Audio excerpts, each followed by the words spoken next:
આપણે અહીંયા કંઈ ખુશ રહેવા માટે નથી આવ્યા.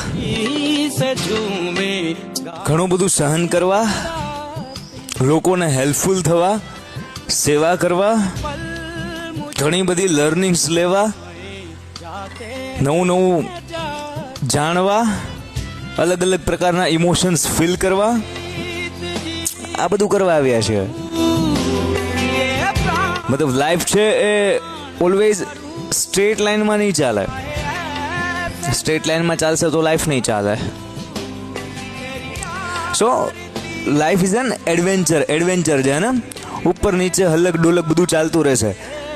જીવનમાં ખાલી હેપીનેસ તો એ જીવન નથી.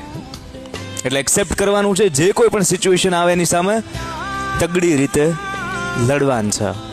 લાઈફ જીવવાની છે, કોઈ પણ સિચ્યુએશન હોય